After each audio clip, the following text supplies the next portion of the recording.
नमस्कार दर्शक बंधु पाणीपाग अपडेट रे आपनको स्वागत। दर्शक बंधु चाषी भाई मानक पई खुशी खबर चलित मौसुमीर प्रथम लघुचाप बंगोपसागर सृष्टि हो सारी।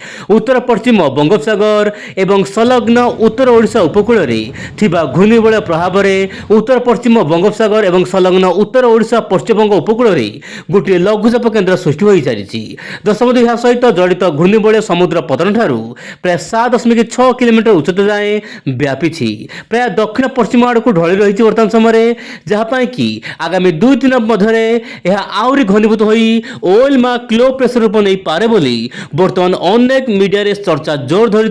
तेज ओइन जोड़ चैनल आसंता आलोचना करवा पाणीपागर केमिति रही बड़ अपडेट। हाँ आज्ञा राज्य में अनेक स्थान में प्रबल वर्षा रेकर्ड कर गत 24 घंटा मध्य बरगढ़ में सर्वाधिक 180 मिलीमीटर वर्षा देखा मिली। आप देखु 180 मिलीमीटर यह सहित संबलपुर जुजुमरा 130 मिलीमीटर बरगढ़ अताबरा प्राय 120 मिलीमीटर यह सहित अनेक स्थान में मध्यम प्रबल वर्षा जनजीवन अस्तव्यस्त कर देखु। आगामी 24 घंटा कोरापुट मालकानगिरी जिला को रेड अलर्ट यही दुई जिले में प्रबल अति प्रबल स्थान विशेष अति भयंकर बा एक्सट्रीमली रेनफॉल हो पारे।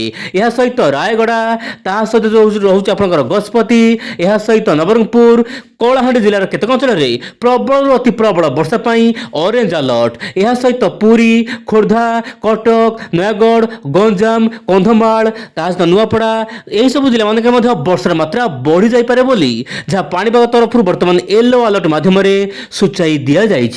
तेज दर्शक बंधु यही वर्षा आगामी 24 घंटा मध्य देखा मिल पारे। सेहीपरि 3 तारिख लेकिन 4 तारिख मध्य सेम जिला मालकानगिरी कोरापुट को रेड अलर्ट बलवत्तर रहिबो।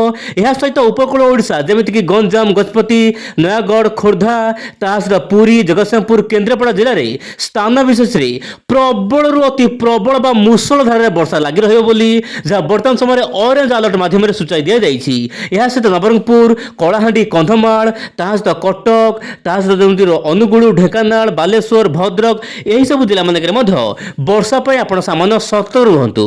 एपट दर्शक बंधु राज्य में लघुचाप सृष्टि हो सारी किछि मात्रा दर्शक बंधु एलिनोर भय रही बर्तमान समय एलिनो सृष्टि हो सारी एवं एलिनो धीरे धीरे आप देखो ये ग्राफ को बर्तमान एलिनो धीरे धीरे तार सर्वोत्तम पोजिशन को जाऊँगी माने पानी तापमात्रा समुद्र जो रोचे प्रशांत महासागर तापमात्रा प्राय 5 डिग्री अधिक रहीगला।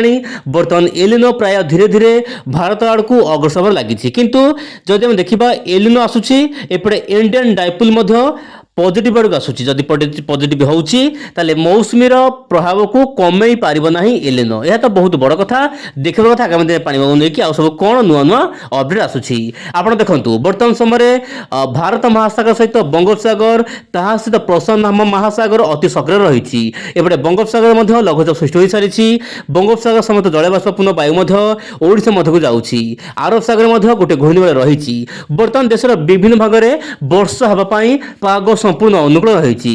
दर्शक बंधु सकाଳେ जो घूर्णिबलय रही यह वर्तमान लघुचाप रूप नहीं सारी एवं यह धीरे धीरे घनीभूत हो ओइलमा क्लो प्रेसर रूप नब माने दर्शक बंधु स्पष्ट चिन्हित लघुचाप रूप नब माने लघुचाप आहरी घनीभूत हम। बर्तमान यह उत्तर ओडिशा पश्चिमबंग उपकूल बा जो रोचे गंगासागर आखपाख अंचल में केन्द्रीभूत हो धीरे धीरे समुद्र भितर को आसब। यह स्थल भाग जल भाग आसब एवं जल भाग आहरी घनीभूत हो अवपात पर्यटन जापे माने जो रोचे आपंकर डिप्रेशन डीप डिप्रेशन पर्यटन जापे बोली जहाँ सूचना मिलूँ किंतु एत आगु कहवा बड़ मुस्किल तथापि जहाँ जमापड़ी वायुर चलन मध्यम विंड जोड़ा चलन मध्य कहना चाहिए राज्यर विभिन्न अंचल में लगन वर्षा हो प्रथम उत्तर उपकूल तापर धीरे धीरे ओडिशार विभिन्न अंचल हम।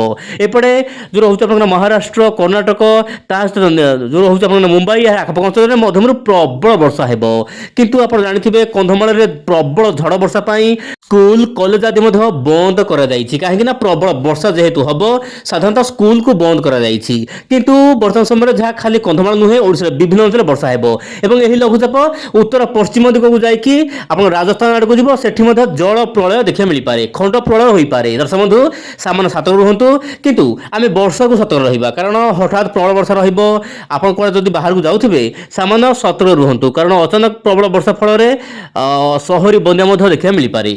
ଏବେ ଦେଖିବା କିଛି ବଡ଼ ଖବର ମଡେଲର କ'ଣ ରହିଛି ଆକଳନ। ଦର୍ଶକ ବନ୍ଧୁ ୱିଣ୍ଡୋର ଚ୍ୟାନେଲ ମାଧ୍ୟମରେ ସର୍ବପ୍ରଥମେ ଲଘୁଚାପ ଖବର ମୁଁ ଆପଣଙ୍କୁ ଦେଇଥିଲି। ଆପଣ ଜାଣିଥିବେ ନିଶ୍ଚୟ ଉପରେ, ଯଦି ଜାଣିଛନ୍ତି ନିଶ୍ଚୟ ଉପରେ କମେଣ୍ଟ ବକ୍ସରେ ଲେଖନ୍ତୁ ଆପଣଙ୍କୁ ୱିଣ୍ଡୋର ଚ୍ୟାନେଲ କେମିତି ଲାଗୁଛି। ନିଶ୍ଚୟ ଉପରେ ମୋତେ ଭଲ ଲାଗିବ ଆପଣଙ୍କର ମତ ଆସିଲେ। ଆପଣ ଦେଖନ୍ତୁ ବର୍ତ୍ତମାନ ସମୟରେ ଯାହା ଜଣାପଡ଼ୁଛି ମଡେଲ ତରଫରୁ 2ଟି ଲଘୁଚାପ ହୋଇପାରେ। ବର୍ତ୍ତମାନ ସହିତ ଲଘୁଚାପ ସୃଷ୍ଟି ହୋଇସାରିଛି, 10 ତାରିଖ ବେଳକୁ ଆଉ ଏକ ଲଘୁଚାପ ହେବ, ମାନେ ଯାହା ECMWF ମଡେଲ କହୁଛି। ଯଦି ଏହା କହୁଛି ତାହେଲେ ଦର୍ଶକ ବନ୍ଧୁ ଦୁଇଟି ଲଘୁଚାପ ଭାବରେ ଓଡ଼ିଶାରେ ପ୍ରାୟ 10 ତାରିଖ ସୁଦ୍ଧା ଭଲ ବର୍ଷା ହେବ। ଜୁନ୍ ମାସରେ ଯେଉଁ ନିଅଣ୍ଟିଆ ବର୍ଷା ଥିଲା ଦର୍ଶକ ବନ୍ଧୁ ଜୁନ୍ ମାସରେ, ତାହା ମଧ୍ୟ ଭରଣ ହେବାର ସମ୍ଭାବନା ରହିଛି ବୋଲି ଯାହା ମଡେଲ ତରଫରୁ ସୂଚନା ମିଳୁଛି। ତେବେ ଦର୍ଶକ ବନ୍ଧୁ ଅଧିକ ଅପଡେଟ୍ ପାଇଁ ଆପଣ ୱିଣ୍ଡୋ ଚ୍ୟାନେଲର ହ୍ୱାଟ୍ସଆପ୍ ଚ୍ୟାନେଲକୁ ଏବେ ଯାଇ ଜଏନ୍ କରନ୍ତୁ, ଲିଙ୍କ ଡିସ୍କ୍ରିପ୍ସନରେ ଅଛି। ଆଜି ପାଇଁ ଏତିକି, ନମସ୍କାର, ଜୟ ଜଗନ୍ନାଥ ଦର୍ଶକ ବନ୍ଧୁ।